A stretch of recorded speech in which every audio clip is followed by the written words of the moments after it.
Right, episode 73 of the Back of the Class podcast. I'm Ben. I'm Glenn. And this week we're joined by Miriam. I'm delighted to be here. Thanks for coming in. For the people listening who may not know who you are or what you do, introduce yourself and what do you hope they'll learn off this episode?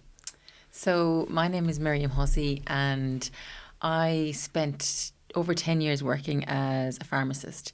So really, frontline community pharmacy, meeting people every single day and really seeing what was going on in people's lives from a health perspective and handing out prescription and handing out medication.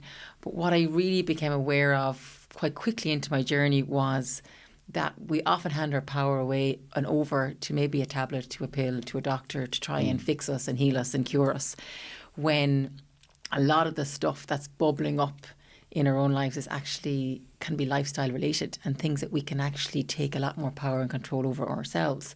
So I was in the pharmacy one day and I kind of had that aha moment where I felt like I was filling out someone's prescription pad and it was like there was 20 different tablets, in one of those boxes. And I just said, I think I'd be doing a better job or being a better service to the world if I actually got out from behind the counter and spoke about lifestyle as medicine or preventative health or this integrative health, because sometimes I felt when people came to me with the prescription pad and you look into their eyes and they've just been diagnosed with something or they are going through a massive mental health issue, I often thought maybe if this person, if I'd met them 5 years earlier and certain lifestyle things were tweaked, maybe they wouldn't be in this position or they wouldn't be as reliant on this medication to save them. It's always a thought of mine, a little brainstorm, just guessing, but a lot of the time I feel like the medication that people take, it's not actually what the medication does, it's what it does for their brain, and it gives them that sense, it gives them the safety net and a sense of security. Like when they're taking, say, a pill, it's not actually what the pill's doing for them, it's what they believe it's doing for them and what their mind believes, and it's sort of like they're tricking themselves into taking this pill thinking that's going to change everything, but really it's just like a safety net for their brain. And a lot of the time, if they just believe that, like they actually done an experiment. It's the placebo effect. Is that what it is? Where they took the sugar and they took the pills? Yeah. It's the placebo effect. So it's as you said, the mindset. So when you believe deeply that this is going to help and change you, then you actually start what happens from a scientific and the nerdy sciencey part of the pharmacy part of me is you will start to release your own chemicals and hormones in the body. So the body and the mind are so connected, and often, I'm not anti-medicine in any way, shape or form, but I'm really about integration and doing what we can do in ourselves and our own lifestyle to try and help us get to a place where we don't have to potentially need them or rely on them, because we can awaken our own inner pharmacy. We can release our own, they're called your endocannabinoids. So if you think of cannabis, you think of that high, we can release that in our own body through things like exercise. We can get these things like your endorphins. And when you break that down, it's endogenous morphine, which is endogenous is anything you make internally within the body. So we make our own morphine, which is your high, that bliss, that pain relief, that painkiller, through things like exercise and movement. We create our own serotonin in the gut, 95% of it. And the serotonin is your happy hormone. And I spent years ditching out, antidepressants, which are basically serotonin reuptake inhibitors.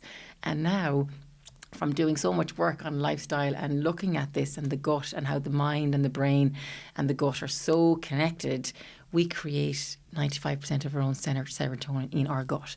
So how do we do that? Through things like looking at our diet, through things like movement, reducing stress, getting better sleep. All of these activate these internal hormones or chemicals that I spent so long kind of ditching out in a tablet. So this is why I suppose I'm so passionate now about helping people come to a greater place of ease and grace internally by dialing down the stress, the noise, and regulating their nervous system. And when you regulate that nervous system, you create these happy hormones, you create this dopamine, these serotonin, this oxytocin, these kind of things that are free, you know, and these things that we don't need money to create. I mean, just go out in nature. You know, take your shoes and socks off and earth and ground yourself. Doing things like, you know, as I said, exercise, jumping into the sea for a swim, putting on the boxing gloves, you know, things that allow you to activate these hormones that, again, don't cost anything and we can have for free. So, long story, but that's where I started off. Started off in the pharmacy world.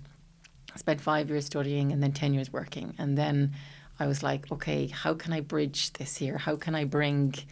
Because then I went on to study lots of things like mindfulness and meditation and yoga and, you know, nutritional well-being. And now what I try and do is just bring it all together so that we're not just treating the symptom. Because what happens is people will come in and they say, you know, I have a stomach issue, I have a rash, I have a headache. But I would say to them, like, so why do you have the headache in the first place? You know, because they might come in and they say, can I have the box of Panadol? Can I have the 24 soluble Solpadeine? You know, and I would say, okay, well, why do you think you have the headache? And then they might say, oh, well, maybe I'm not sleeping. And I'm like, okay, why are you not sleeping?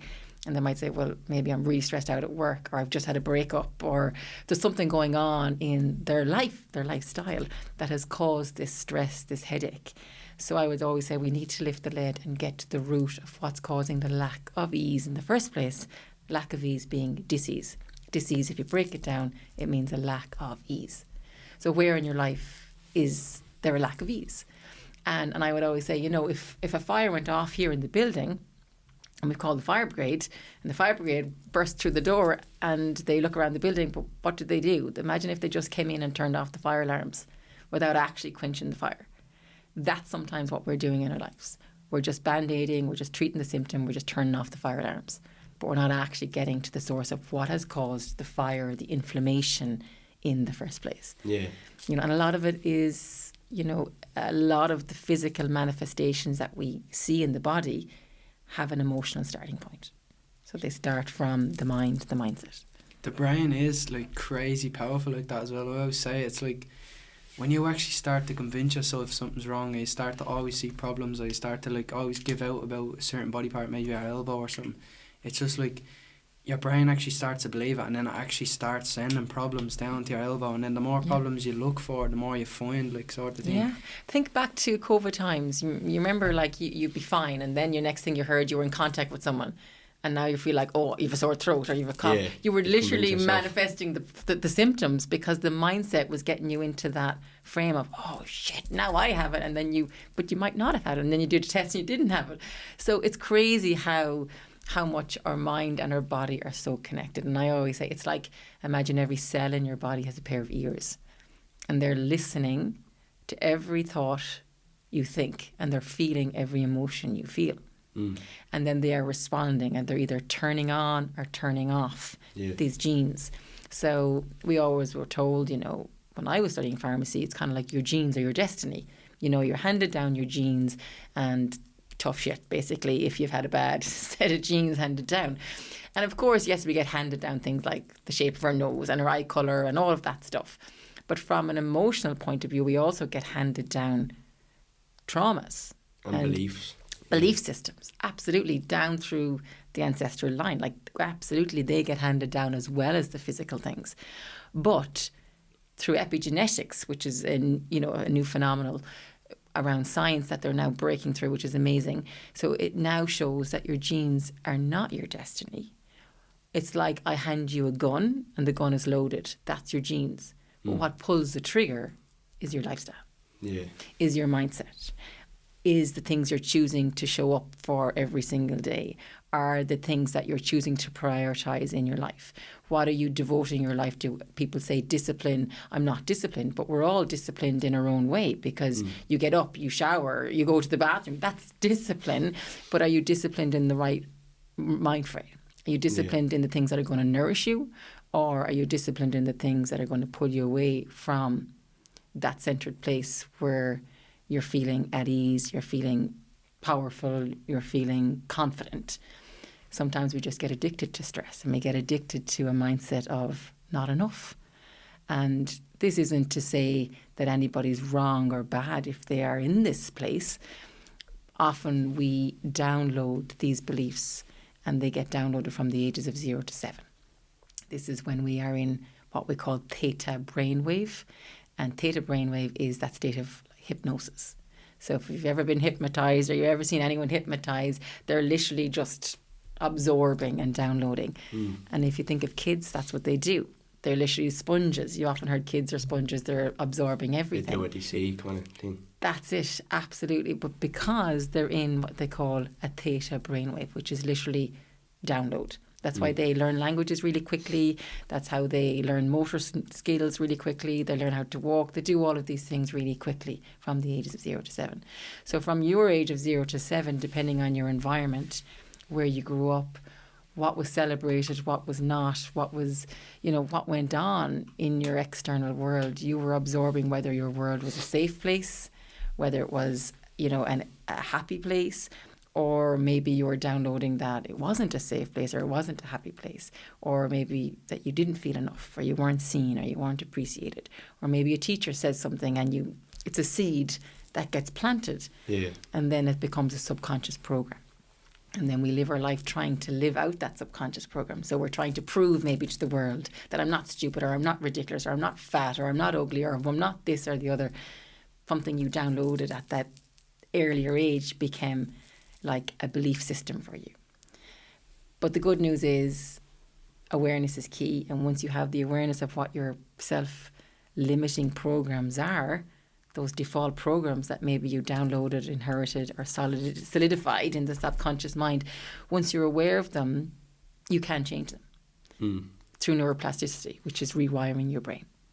So the good news is you can change through things like your affirmations, your thoughts, things like your exercise, things like, telling yourself a different story, really just helping to release and not attach to that old way of thinking and being, that we can shift and change and become new again. Something I was going to say to you is, see when people are on antidepressant drugs, do you think that they end up putting themselves back in the cycle of being depressed because they might take the drug and then just think, oh, let's go watch a movie or go back to bed, and then it's kind of like a cycle then? Again, it comes back to, are you going to give your power away and hand your power over to the magic pill to fix everything? Because if that's the case, well then nothing ever changes and nothing ever changes. And if you're not changing or looking to what the root of what's caused the anxiety in the first place, or what's caused the depression, which is that kind of flattened, low, flatline energy in what has caused you to be disconnected from the soul, which is who you are, that inner spark of light, what has dimmed that light, well then we're never really going to become wholesome, return to that wholesome self. We'll constantly be relying on the external to try and fix us. So I always say the soul is the place kind of deep within the noise, where we have that peaceful place where we haven't been wounded. And the external world wounds us, and then we become disconnected from that place of peace. So I'm not anti-medicine, I'm not antidepressants in any way, shape or form, but if they shouldn't become the crutch or the end all and be all without trying to implement lifestyle changes with it. So whether that be your talk therapy, speaking with a trained professional in a safe place, you're getting your exercise in, you're looking at your diet, you're looking at things like meditation to try and dial down the noise so you can actually drop in to that place of ease, into the heart. Often what causes the internal tug of war and the anxiety and the stress and the depression is potentially that we're not listening to our heart, and we're living a life, trying to be all to other people, or we should, we think we should be doing it. So I go into that job because I should, it looks good on paper, or I'll marry that person because I should. But deep down your heart is saying, no fucking way. That just doesn't feel right at all. It feels so wrong, and we're not listening to that, and we find this tug of war, and this causes stress, and this causes the tethering of the heart and the soul, and then we get this anxiety being flooded, and we get this kind of, and that's then where we sometimes go for the pill or the quick fix to try and heal that. But again, if you're not looking at what's causing the tethering in the first place, well, then we're only going to be band-aiding long term. And how do you think people can find inner peace? It is a really great question, and I think we come to a place of inner peace through different modalities, and people will find their way back home in different ways. And to live a life of peace, I feel, it's not like you're going to be all bliss all the time. It's not like perfection. It's more about presence, and it's more about feeling all of the emotions without running from them, without suppressing them, without denying them. Because the more you suppress, deny, and run and flee, is the more you cause this tearing internally. So we think, oh, peace is like, oh, everything's amazing, everything's rosy, everything's calm. And we think about a regulated nervous system being about everything being calm. But a regulated nervous system actually is one that's flexible.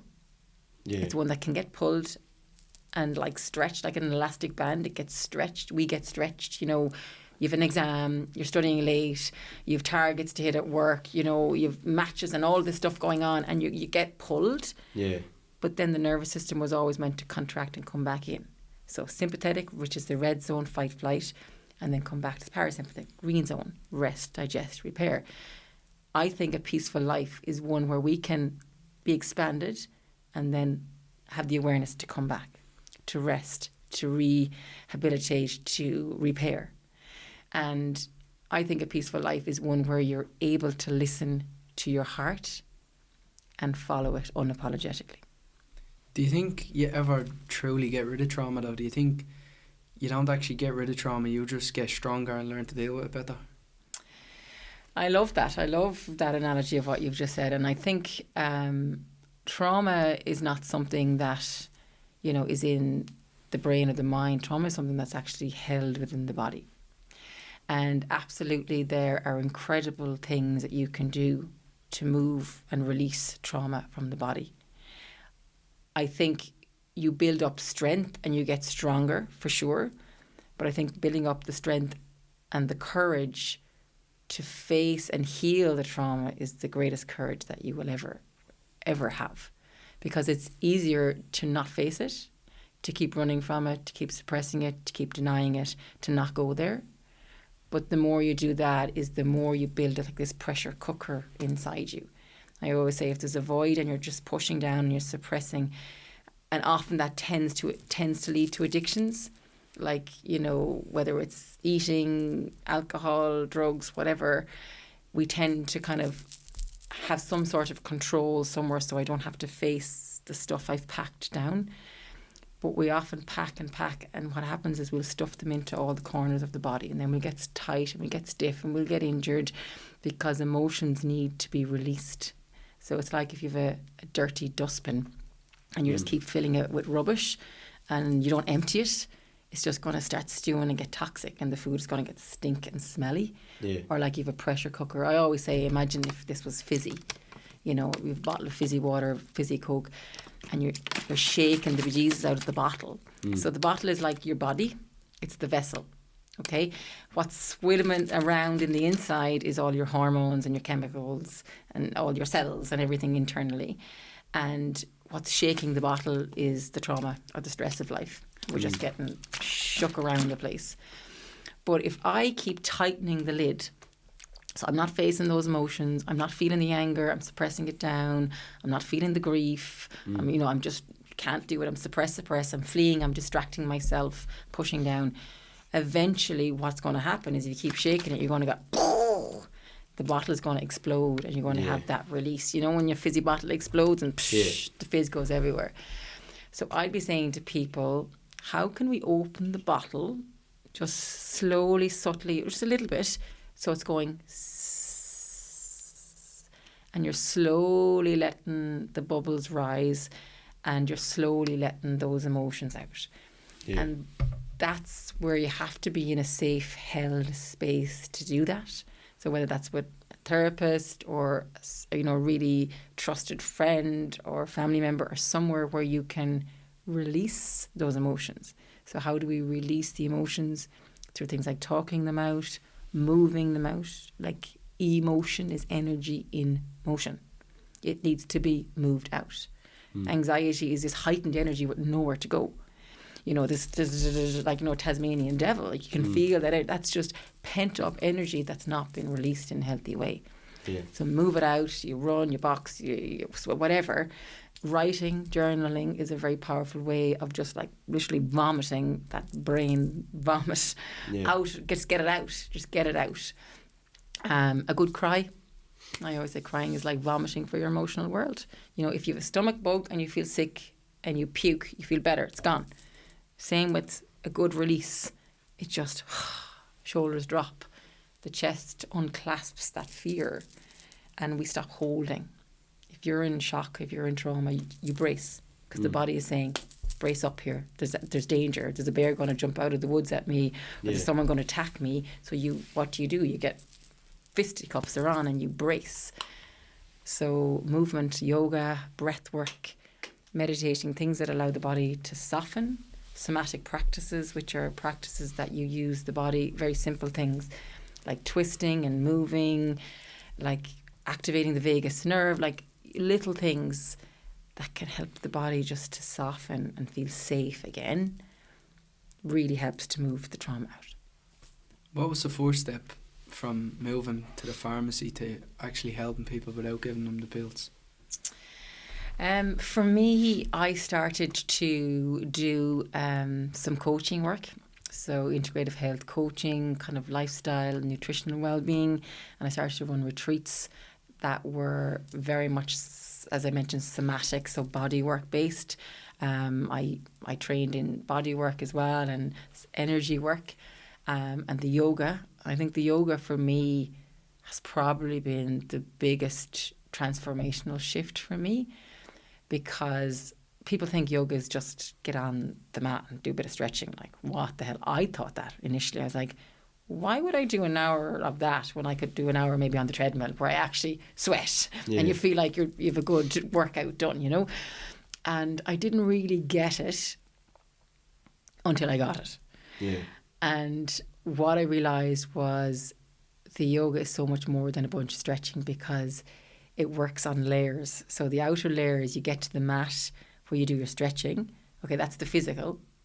But then you're using the breath to bring you into the invisible. And what's the invisible? These are the emotions.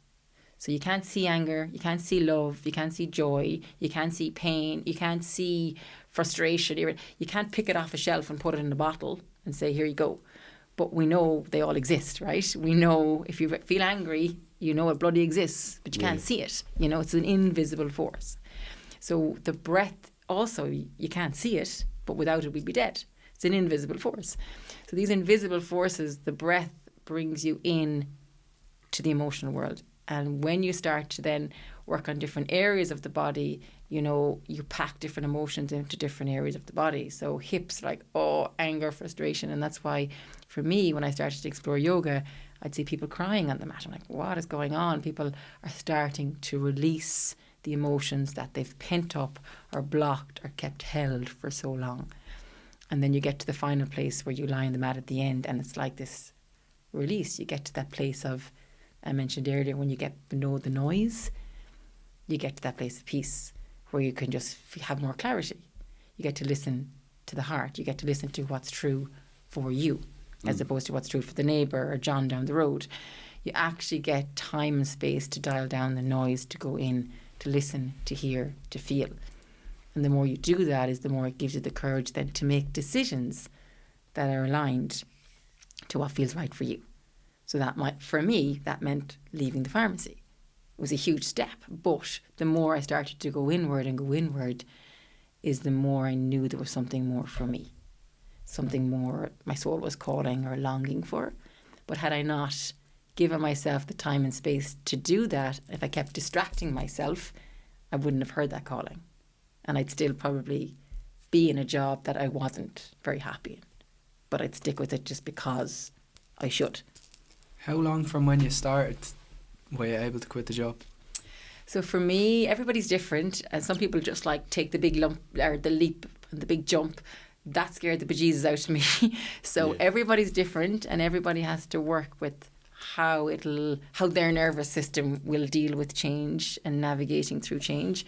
So for me, what I started to do was do it in a way that I felt safe enough. So I started to cut down my hours in the pharmacy. So rather than being full-time, I went to 4 days. And then I had the other 3 days and around the weekend that I'd play around with the stuff that I was really so passionate about. And then I went to 3 days. So I was doing 3 days in the pharmacy, and then the other was spent on doing my yoga and my meditations and my coaching and all of that kind of stuff. And then I got to the point where I was building that up so much that I had the choice that, okay, I can't continue to do both because I'm actually kind of half here, half there, and fully nowhere. Yeah. And then that's where I said, okay, now is the time. And it was scary for me, but I remember at the time my husband saying, he was like, Miriam, you can always go back. You're never not going to be a pharmacist. You have that qualification. You're never not going. And that was just a nice safety net. But also he said, and I'll never forget it, and for anybody that's in that kind of crux of making a change, or what will I do? Are you scared to kind of take that step forward outside the comfort zone? I would say, he said to me, Miriam, you're intelligent, you have skills, you will get a job anywhere. Even if you want to take time and work in a coffee shop or, work in a clothes shop, you will get a job. And that really just took the fear away from me and allowed me to say, let's give this a shot. And also, if, on my deathbed, looking back, if I didn't do it, I would massively regret it. So for me, it was like, okay, let's do it now. And thankfully, I've never looked back. Was there moments you had a bit of doubt, or was there moments that actually put more stress on your shoulders, just building something from nothing, and you was working for yourself then, and you suddenly have to deal with every single problem that comes in? Everybody's looking at you, and you have the weight of all of this trauma on you. People are coming to you to sort of fix them. Like, how did that go? Yeah, it's a great question. And the biggest learning, I suppose, awakening for me is that I would always say that I can never fix anybody. People have to fix themselves. All I do is hold space for people and allow people to unravel their own journey and make them feel safe in that place. And then they hear their own whisper, they hear their own calling, because nobody can fix anybody. There's no such thing as a guru, there's no such thing as this, that and the other. All I do, and all like me and Jerry do at Soul Space, is we create a safe space for people to hear their own heart and listen to their own soul and connect to that place again. And, for me, I have to be, very careful and make sure that I also have my own buffers and mind myself, and that's why I would always still check in with my therapist. I still go and call her, and we have a call once a month. I will always, make sure that I'm doing the things that nourish me, because it's easy if you let yourself, especially when you're in your own working world and your own business, it's easy for it to become all consuming. And, there's never an off button if you allow it to be. And, there's always the next thing and the next thing and this opportunity and this.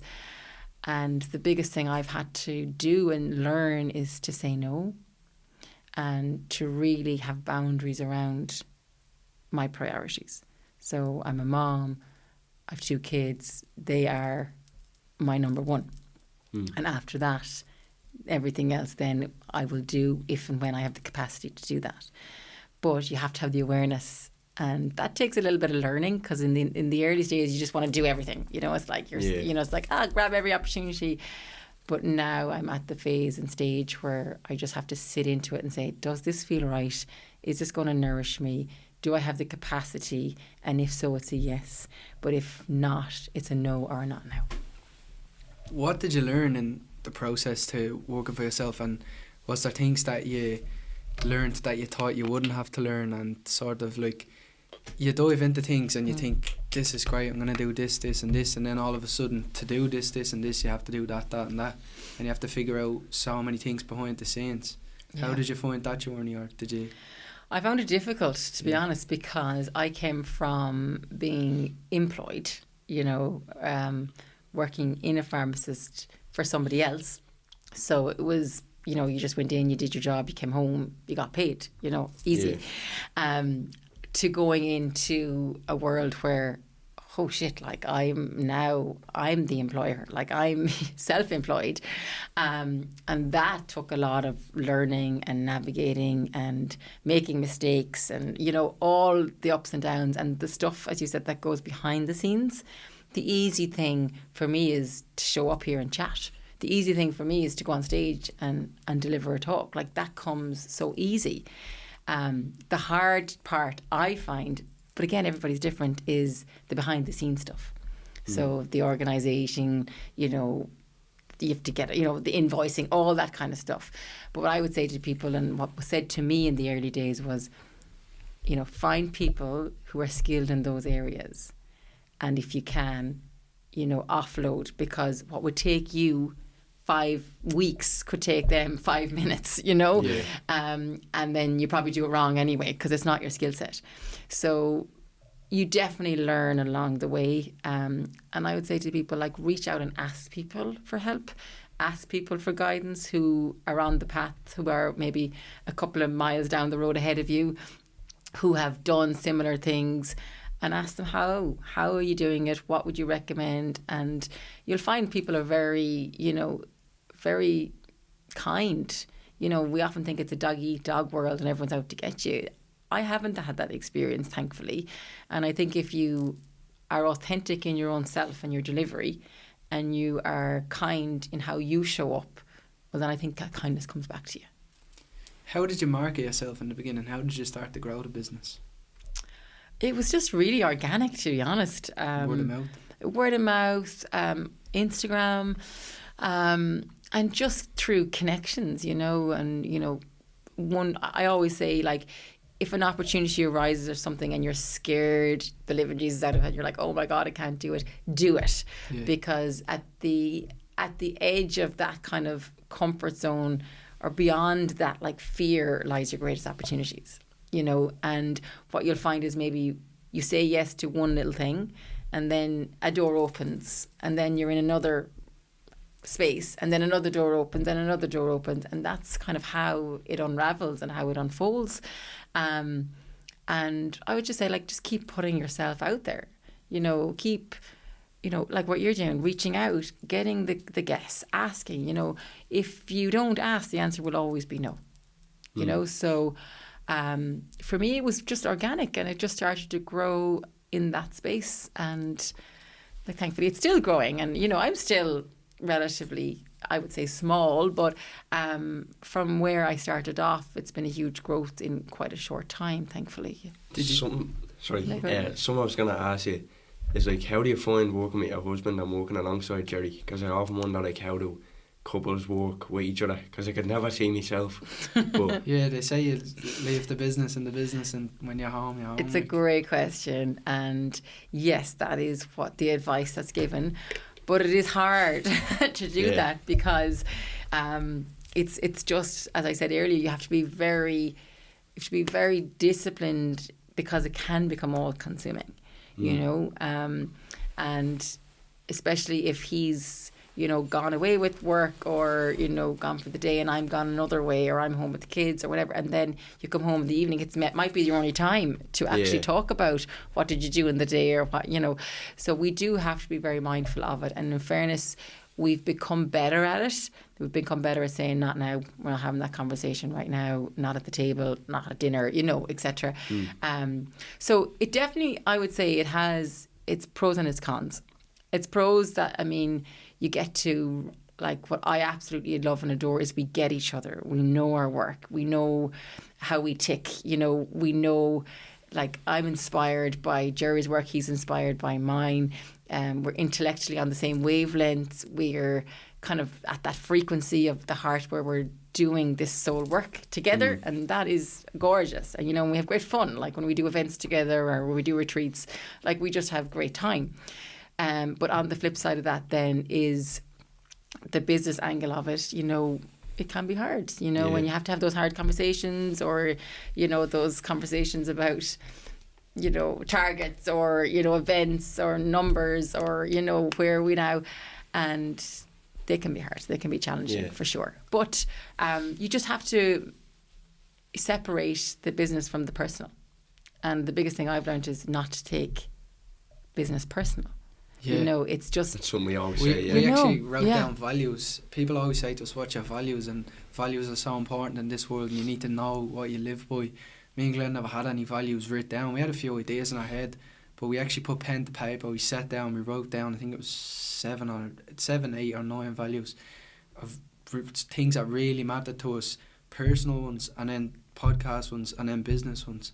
Amazing. And that was one of the first business ones. It was keep it business, don't get emotional. It's like... Because we're mates, I've always said to him, like, we're mates outside of the podcast and outside the business, because we've the same friend group, and like something I found we were doing a lot, we'd be out with people and we're talking about the podcast world there, and it doesn't really work well in groups, so that's something we're getting good at anyways. Yes, yeah. And again, that comes back to awareness. You know, I think awareness is everything. If you're aware of how you're showing up, if you're aware of how, you know, what conversations you're having, where you're having them, when you're having them, then you have the choice and the chance, you know, you have the choice to make a change and the chance to make a change, you know. So the awareness is key for everything, you know.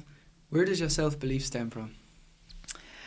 That's a great question. So I think, again, it's rooted in those 0 to 7 years.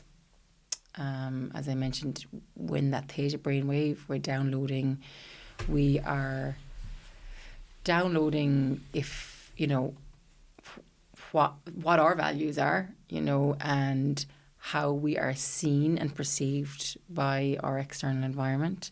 And that locks in whether we feel like we're valued, we're appreciated, we're accepted, we're seen, we're enough.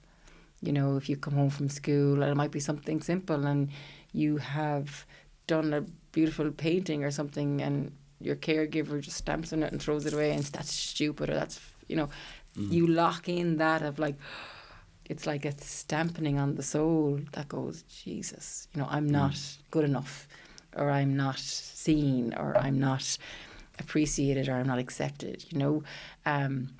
So I think a lot of our self-worth stems from those earlier years, and whether we felt, and again it comes down to perception, but whether we perceived that we were loved, that we were safe. I think it actually comes down to those two things. Did you feel loved? Do you feel safe? Did you feel loved? Did you feel safe? And, you know, then we start to act out or find avenues that mirror those beliefs back to us. So, does that make sense? Yeah. That was actually something I asked Neo, what's your perception of love? Because I always wonder, because he writes so many songs about heartbreak and about not trusting people, and then the next song is about how he's madly in love with someone and how love makes the world go round. So I asked him, like, what's your perception of love? And I was wondering what yours is, like, as someone who's all about like energy and frequency, and where do you think love lies in that? Well, love is, you know, one of the highest energies of all. Like, it's when you are in love and you feel loved, like, people physically, their pain disappears. Like, they literally, when you're in that kind of early bubble of, you know, young love or whatever, like, you have the butterflies in your stomach, like, you're excited, you know. It literally is such a frequency of you know, bliss, really, you know. But that's kind of that's more of the kind of euphoria, the bliss state. But, you know, I think it's, you know, often people talk about love or joy or happiness.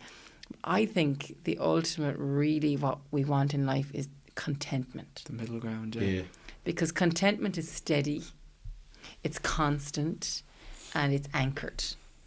Happiness is fleeting, you know, and it's like no emotion, every emotion is temporary, you know, like there's no emotion that's like, every emotion is coming and flowing and ebbing and flowing. We're all constantly, we're happy, we're sad, we're angry, you know, we're constantly in this flux, you know. So, but contentment for me is like, you're like, I got this, I'm okay in myself. Yeah. It's like you have a backbone. You're not going to be a pushover. And I always say back to the yoga, on the yoga mat, you stand tall, nice, tall, firm spine. So you're straight through the back, which is representative of you have a good, strong backbone. You're not going to be pushed around here. You're not weak and wispy, but you're soft through the front, which means your heart is open. So you can be strong and soft at the same time. It can coexist. And you can be strong and loving because you're doing it from a place of love rather than a place of anger or ego or fear, which is all the head. So I would always say to people, listen in to the voice and the energy of how you are showing up every day. And are you being ruled by the head and the ego, or are you being governed by the heart and the soul and the essence? And they're very different languages and they're very different energies. So the head, the ego, is fear, and that's real. It's like urgent. It's like that chaotic, busy, always this kind of like franticness. That's the voice of like, if you're constantly in that spiral, you've been ruled by the head, which is fear and ego and disconnect. But if you can listen in, and the voice of the heart or the soul it's calmer and it's slower and it's softer and it's guided by like a solidness, like it's grounded, and it's very different. And I would always say to people, if you're trying to make a decision, just like close the eyes, or lower the gaze, drop into the heart, take a few slow, deep belly breaths, deep breathing, because that tells the body that you're safe. And then just listen in and just, what is the heart longing for? What is it telling you? And how does the body react and respond? Because I remember I said earlier, we hold the trauma in the body. Yeah. So if it's a yes, the body will soften and open, and you'll kind of open up to the opportunity or whatever the question is. If it's a no, body language is key. Your body will go, and the shoulders will squeeze up towards the ears, and you'll lock in across the chest, and you'll suck in the belly, and you'll kind of clench, and you'll go, oh, that's the body saying, hell no. That's no. But if it's a yes, you'll open to it. So it's amazing how, again, the body is connected to the brain and our thoughts are connected to the physical. That's something I was going to ask you, because you brought it up there. It's like sometimes your heart and your head want different things, and your brain tells you one thing, your heart tells you another thing. Do you think you should always follow your heart? Like, because sometimes it does feel like your heart is a bit too emotional and your brain is like the logic side of things in certain aspects.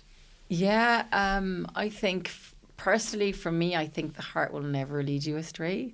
I think it'll always bring you home. The thing about it is people say, oh, I don't want to follow the heart, it's too emotional. It's because the heart will tell you the truth. Yeah. And when you hear the truth, you can never unhear it. And when you hear the truth, you often have to make a change. And people don't like change because change is hard initially. And it means you have to break up with that person, or it means you have to move country, or it means you have to leave that job, or it means something like, oh, it takes you outside the comfort zone sometimes. And we don't like going outside the comfort zone. The ego, the head, says, no, I don't like that. That's scary. That's change. Because the ego is, and the head is just trying to keep you safe. It's just trying to keep you safe. That's what it's trying to do to the nervous system. But it doesn't realize that by keeping you safe, it actually might be keeping you safe in the most wrongest thing for you. It might be keeping you locked in a relationship that's really not a healthy one. But because you'd rather stay safe and in the known and the familiar, it says stay there. Do you know what I mean? So I would always say listen to the heart. I think it brings you home, but sometimes it just means when you hear the truth, it's hard. It means you have to make change. And initially it's hard, but long term, I think it's for your greatest good. That's something I actually say as well. Don't run back into a burning building just because it's cold outside. Yeah, I love it. Yeah, so true. Yeah. What inspired you to write your book then? I've always wanted to write a book. I've always wanted to be an author. I always had that kind of knowing it, like in there as well, that would happen. And I love writing. I find I get very expressive when I write. And I loved the process of writing the book. That again, like that was easy for me. I just, would go up to my space and I would literally just download and it would just flow out. I mean, that was just the easy part. For me, again, behind the scenes was the harder part, like the trying to market it or the trying to, do all the kind of back house stuff I hated, but the writing I loved. So I think the writing of the book for me was just, I really wanted to get my message down on paper and have something that I could share with the world in one place and say, these are my beliefs, this is what I feel, is very important. This is what I've learned on my own life, my own journey. I'm very honest in the book. I talk about my own struggles. I talk about my own life. And for me, it's about being real and honest so that you can give other people, the permission to be real and honest in their own life. And I think people have resonated with that. And do you believe in manifestation? Someone's going to ask you. Yes and no. I think absolutely, like I do, but I just think we have to be careful around manifestation because we can kind of get so caught up in manifestation, this, manifest that, manifest this, but we also, I really believe we are co-creators. So, and I know Jerry said recently at one of our events, he goes, if you're so good at manifesting, go out and manifest the tide to go in the opposite direction. Do you know what I mean? Like, so there's just things that are like our universe. So how are you in control? Exactly. Yeah. So you just need to be careful, I think, a little bit about it, but absolutely I believe in the power of manifesting a lot of things in your life. Because if you start to raise the frequency within your body to that elevated state, when it comes to manifestation, you have to really become specific, visualize what you want, and then you bring your body into the state of already having it, or the perception that you already have it. And when you do that, you raise, as I mentioned earlier, the chemicals in the body. You start to flood the body with oxytocin and serotonin and dopamine. And then that raises your frequency. It shifts and changes your energy.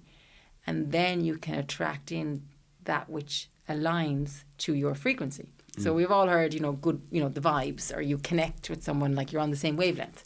We've heard that phrase before. What is that? Like you're on the same wavelength. You're on the same energy so that you can attract in.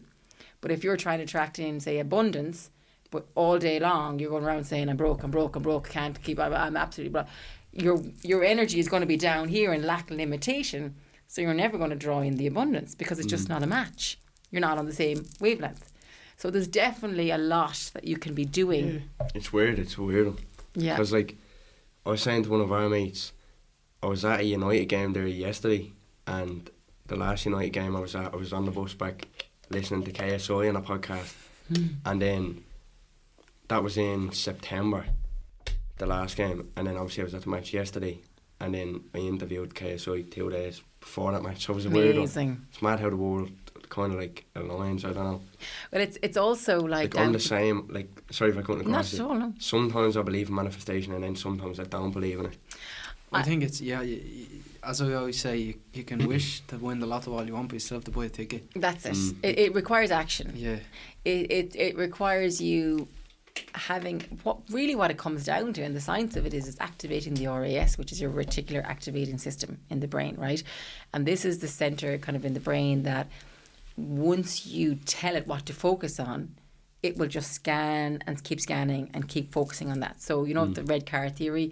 So if you decide you want to buy a red car tomorrow morning, you go out on the road and everywhere you see the red car, they were already always there, but you just didn't focus on them. You just didn't realize that they were there. So what manifestation is doing is you're honing in on a specific focus point, and you're starting to feed the RAS this. So now it's starting to scan for it. It's like, Google ads. Like you click on something and next thing, bam, you're getting all these ads been sent to you because now it knows you're interested in that. And that's where the Google ads concept came from. It's from this RAS within the brain.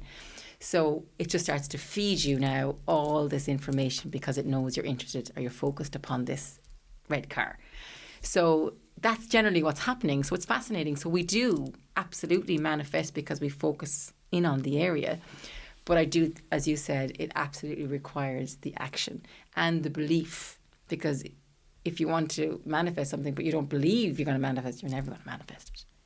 You know, so you have to build up that inner belief by doing things with your manifestation. So your affirmations, that you're building new neural pathways in the brain to feed your subconscious a new story, that this is possible, that this is going to happen, that I am doing this.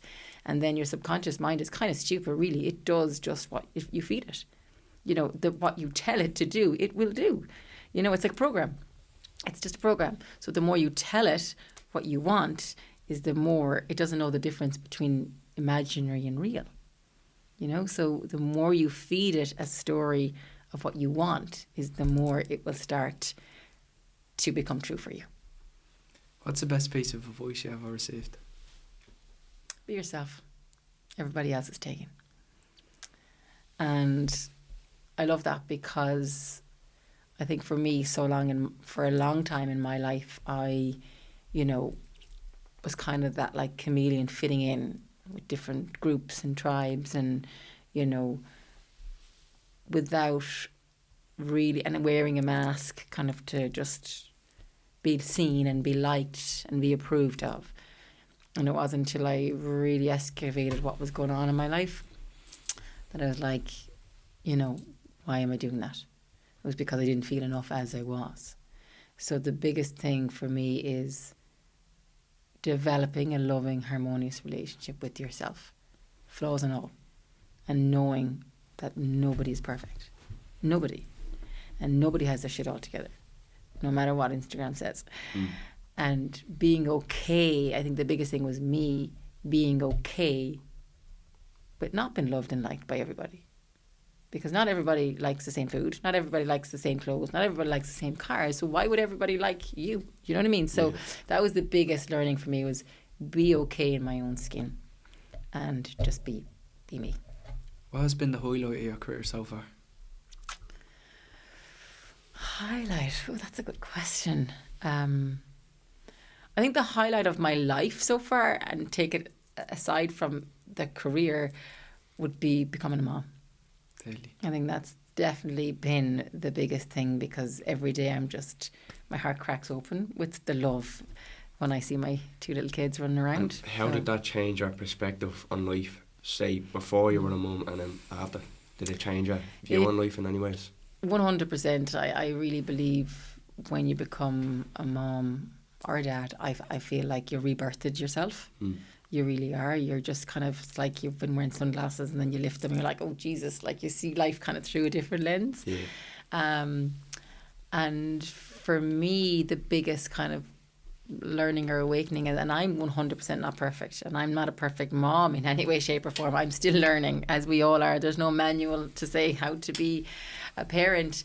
And again, every child is different, and every relationship is different, and every dynamic is different.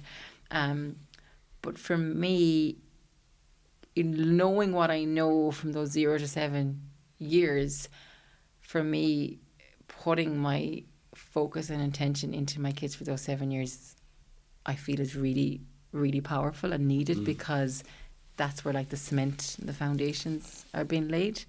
So for me, it's just the perspective shift is like, how can I regulate more so that they can feel safe more? And how can I show them as much love as possible? And that's, I feel it comes down to safety and love.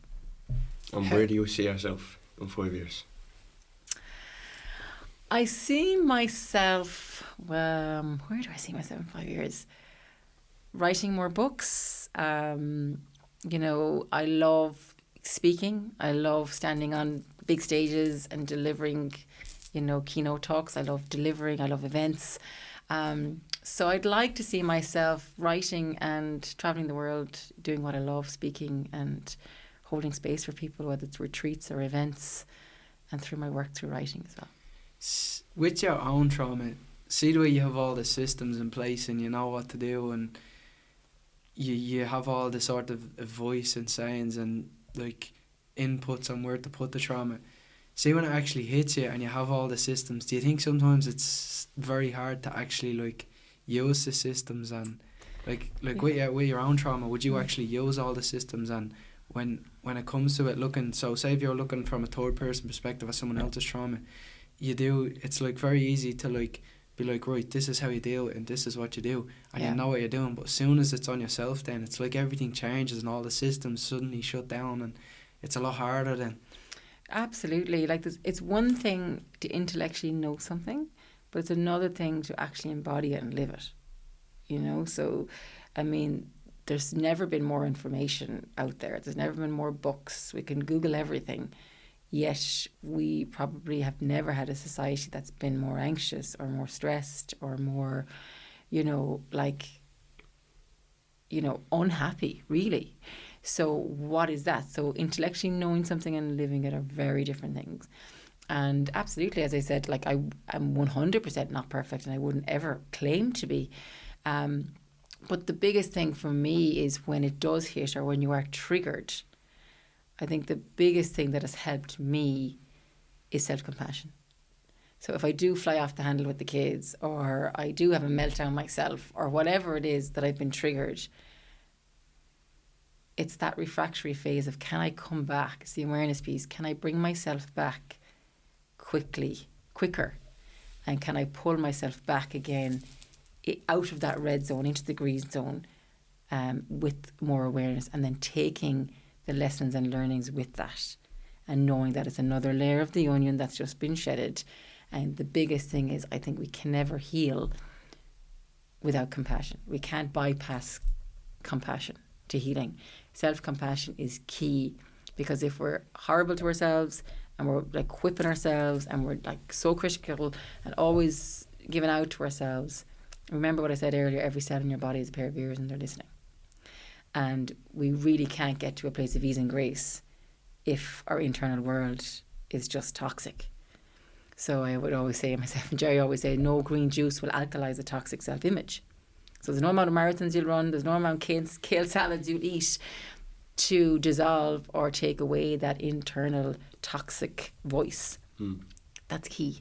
And that's where self-compassion comes in as a key building block, to say, okay, I know I've messed up, I know I've said the wrong thing, whatever it is, can I let it go? And going back to the inner child work is key. So going back to meeting, like within every single one of us is that inner child, like that 7 or 8 year old Miriam, that 7 or 8 year old you guys. And all he wants is to be loved and to be seen and to be hugged and to be said, you're okay. But as an adult, when we are in a wobbly place, what do? Some people go for the bottle of wine. Some people go for the food, ram it down, fucking just like, distract. Like, don't, like, would you ever ram a bottle of wine down a 6-year-old? Like, you wouldn't do that to someone as the inner child. So you go to that place of feeling back into that inner child and just saying, it's okay. I hear you and I see you. As an adult version now, I see you and I hear you and I love you and I've got you. And that self-compassion dissolves away the anger and ego, and it allows you to drop into that place of, it's okay, acceptance, and then you begin again. That's actually one of the best things I heard about trauma. Like, if you're going through something, like, you shouldn't put fuel on the fire. It's okay to feel them things. It's okay to feel like, let's just say if you're hurting or whatever, but you should just accept that you're hurting and learn to sort of move on with it, instead of, right, I'm hurting now, I need to throw everything on top of that. So I don't know if it's going to the same places, or it's doing the same things that hurt you in the first place, or it's looking things up to make you feel even worse. Like, sometimes that is adding fuel to the fire, and you need giving a negative food for thought. Exactly. And it's what we don't repair, we repeat. And that's why people say they find themselves in the same type of relationships all the time, or the same types of environments that keep, adding the fuel onto the fires, because we're not breaking the cycle, we're repeating it, we're not repairing it, we're not allowing ourselves to feel the hurt, to sit into the sticky emotions that we don't want to sit into. And I always say, like, I have this rule by A in the book. The first A is the awareness piece. So once we're aware of what's going on, we're aware of the situation, I'm back here again. The awareness is key, because nothing will ever change unless we are aware of what we're doing and how we're showing up. Then the next A is the acceptance piece. okay, can I accept this is where I'm at right now? Okay, without trying to change it, without trying to fix it, without trying to flee from it or escape from it, can I just accept this is where I'm at? And the next A is the acknowledgement. Can I acknowledge myself? This is where I'm at because of my journey, because of my upbringing, because of my trauma, because what I've been doing or whatever the situations I've been finding myself in have just been coping mechanisms to allow me and my nervous system to feel safe. So it's a coping mechanism. It's a way to numb and to suppress so you won't have to feel, because to feel it is just too overwhelming. So we don't want to go there. So we distract. And that's where the alcohol, the drugs, food, all the stuff can kind of come in.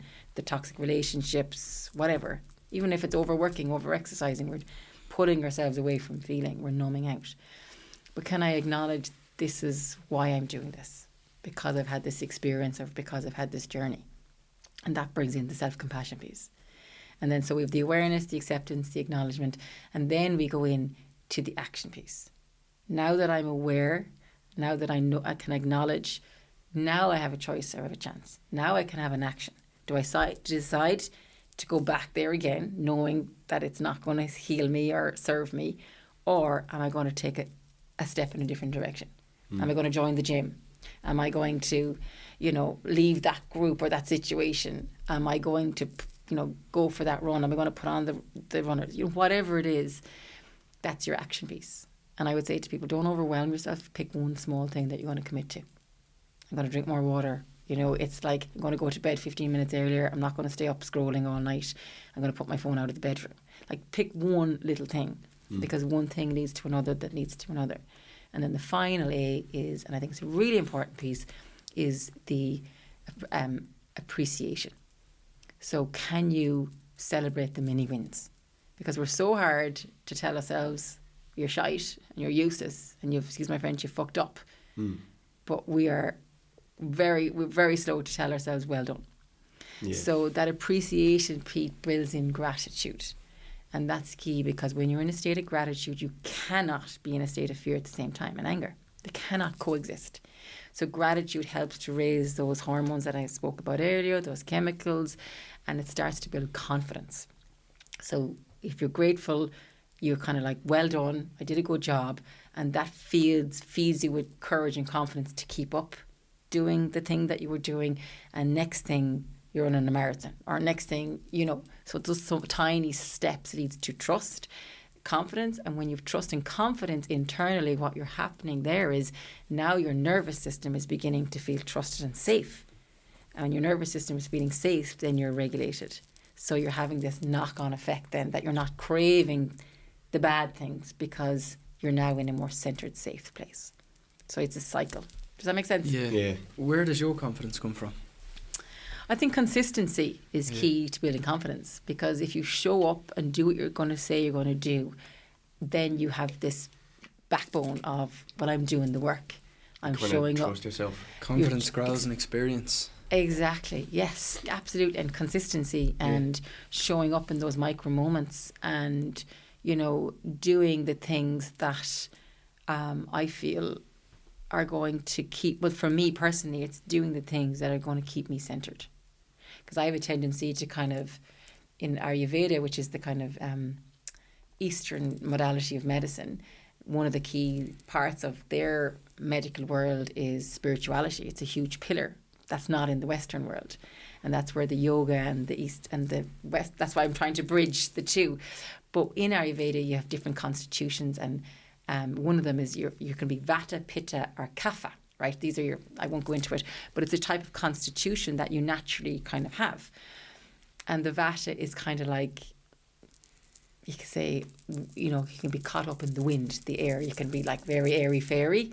So I have the tendency, I can be very airy-fairy and can kind of be pulled and dragged in all these directions if I haven't the awareness to ground myself back down to the earth. So that's why the practices that ground me are so important, to keep me consistent, to keep me in my heart and not my head, and then that allow me to have the confidence to keep doing what I'm doing, knowing that it's rooted down in what's right for me. If that makes sense. That's sort of a message that we actually share in our brand. That's it there, Aurum. The logo is like it's like a sunrise, and the word Aurum actually like comes from gold in Latin. So the whole idea of it is that like we're selling the feeling of optimism and like opportunity and a new day. That's why the logo is a sunrise, and that's where the gold colour comes from. And it's just like when you see that, you should think like, even when it's dark, like the sun still rises, and when you see the sun rising, it's like a new day and a new chance to go out and like sort of reset. You know what I mean? That's what we're selling. Amazing. But, I love that. What is the best? Oh, what advice would you give to the younger generation? Oh, that is a good one. I think the younger generation today have had it very hard with phones and technology.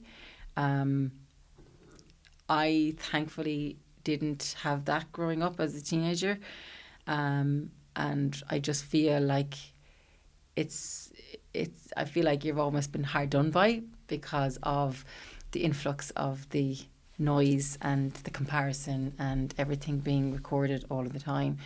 So the biggest thing I would say to the younger generation right now is please try and step back from the phone a bit and really engage in real life conversations and real life connection, because oxytocin, as I mentioned earlier, one of those key hormones that are released, that is released by connection. So eye contact, having a hug, playing sport with your friends, you know, having a laugh, all of these things that are so important for our oxytocin. And our oxytocin is our love hormone. It's our snuggle hormone. It's our hormone that makes us feel safe and connected to a tribe. And it goes back to the evolution that, you know, if you were part of the tribe, you weren't left behind. You know, if they go back to the cavemen and, you know, you had to be part of a tribe to feel safe. So that's why we innately always want to be part of a tribe. So I would say to people, the one thing I say is please try and put the phone down, make space for real life connection, and find a tribe of people that you feel safe with and that you can connect with at the heart level, and that you're not feeling the pressure that pulls you away from what you feel is right for you. Does that make sense? Yeah. Is there anything you think we could have done better, or anything you think we can bring to the next episode to improve it? Or is there anything you wish we had have asked you about? I think you've been absolutely amazing. Like, I have done lots of podcasts, and the questions you guys have brought have been top shelf. Honestly, it's been an amazing conversation, and I just want to say a huge well done and hats off. I'm in awe and I'm inspired massively by you guys. And the depth of your wisdom and your knowledge at such a young age is incredible. Like, honestly, it's incredible to have this conversation with 18-year-old. Like, honestly, it's inspiring, and it gives me hope actually for the next generation to have guys like you leading the way and having these conversations and bringing it to the next generation. I think it's incredible, so you should be so proud of yourselves. Thank you. Thanks a million. And what's the name of your book if people want to buy it, or what's your Instagram? Or? My book is called Light Up. Energy, so similar to kind of what your message. It's light up, energize your body, awaken your mind, and supercharge your soul. So it looks at the three elements: the mind, the body, and the soul, and how they're all interconnected. And then the simple things that we can do every day to either energize our body, to awaken our mind, or to supercharge the soul. And my Instagram, you'll find me, is Miriam Hussey _. So hit the follow, hit the like, connect me, send me a message if you want to ask any questions. I'm always very open to feedback and to hearing people's stories, or if they have any messages at all. Thanks a million. Before we wrap up this episode, we'd like to say a huge thank you to our sponsors: Orem, VIO Electrical, Coco's Cakes, Members First Credit Union, the Balgriffin Inn, and the Cupprice Jewellers. And Oosh. And Oosh. And sponsor. Thank you. Episode 73 wrapped up.